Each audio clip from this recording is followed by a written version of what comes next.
they're also now the party of active book bans, which are incredibly unpopular, which are going to get tremendous pushback, and which are a huge opportunity for Democrats if they choose to use it. Or in Texas, turn in local parents who you suspect might have trans kids so they can be investigated. Exactly. Yeah.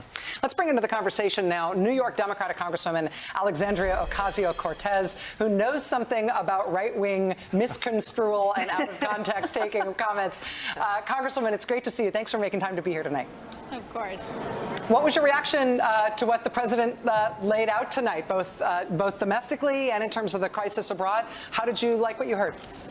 Well, you know, I think that the president started off his speech with a very, very strong opening in really, I think, reassuring Americans on our country's stance in response to the crisis in Ukraine right now. I think that he really went in with a goal to build a bipartisan and speak to building a bipartisan consensus, speaking to those themes. And I think that he was very strong, as was mentioned earlier, about pre-butting a lot of Republican talking points. I do think that there are some things that were left unsaid in which we're really going to have to work on as a party in order to really speak to constituencies that have historically supported the president, whose turnout we need and whose support we need right now and in the coming years, that perhaps haven't heard their issues spoken to in the way that they wanted to hear it. Things like student loan debt, our overall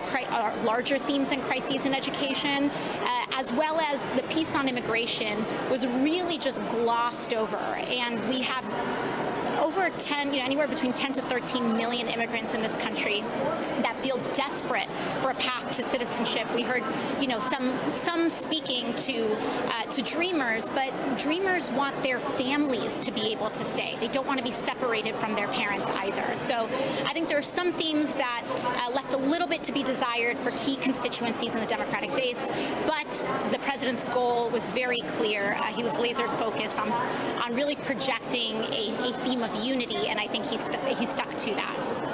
Representative Ocasio-Cortez, it's Joy Reid. I'm curious what you made of the president's choice to talk about releasing oil from the strategic reserve and really focusing on making sure to lower gas prices, even as we ratchet up sanctions against Russia for what they're doing in Ukraine, but not really taking a moment in the speech to talk about the other possible policy, which I know you are very much in support of, which is to move away from fossil fuels, to move away from oil and natural gas. It was something that even George W. Bush did when he was giving his State of the Union speeches during the sort of Iraq conflict. President Biden did not go there. What do you make of that?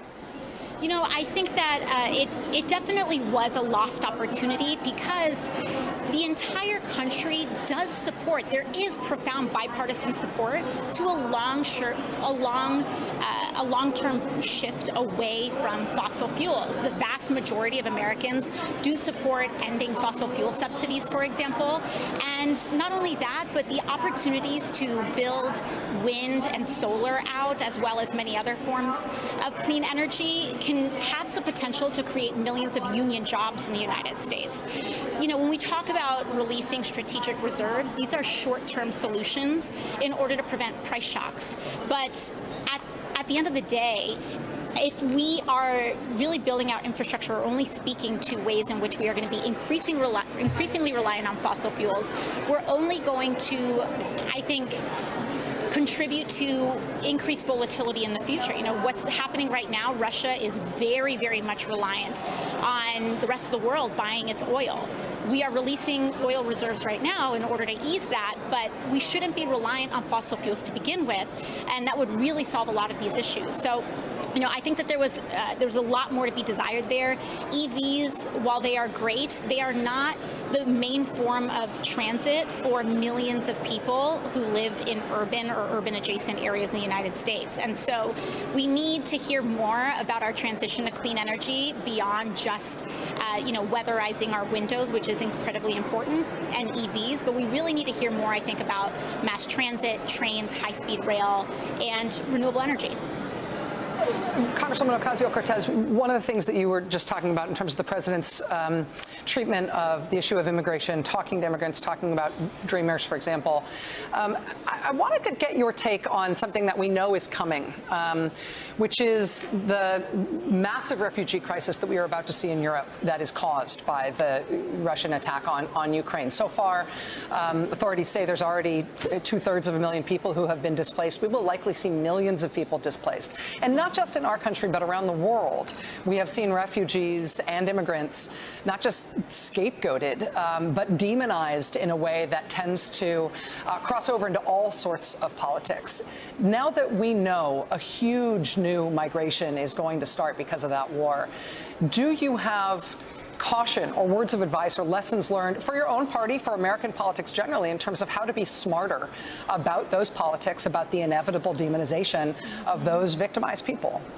Absolutely. Well, first and foremost, I think the world is watching, and many immigrants and refugees are watching. And how the world treats Ukraine should be, and Ukrainian refugees, should be how we are treating all refugees in the United States. I mean, especially when you look at such stark juxtapositions where so many of the factors are in common with Syria, for example.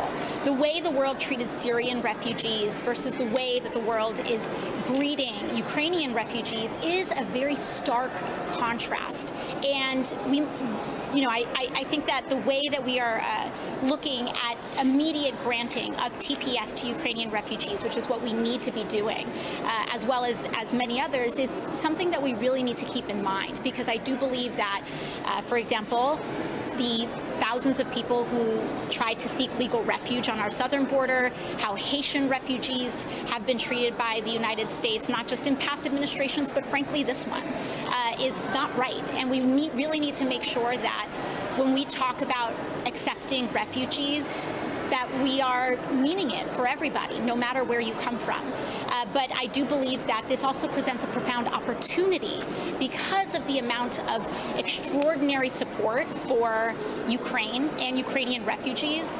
If we grant TPS to Ukrainian refugees, this is also an opportunity to finally create a path to citizenship for TPS recipients. A lot of people don't know that TPS recipients, by and large, do not really have a concrete path to citizenship, when many have been here for decades. So I think that this is also, while there is a risk, there's also a profound opportunity for us to make the crooked path straight on this issue.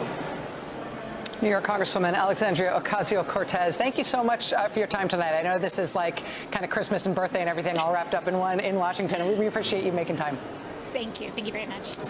All right. It's interesting talking with Congresswoman Ocasio-Cortez, though. She's obviously one of the most, if not the most, visible member of the progressive wing, sort of strong progressive wing of the Democrats in the House.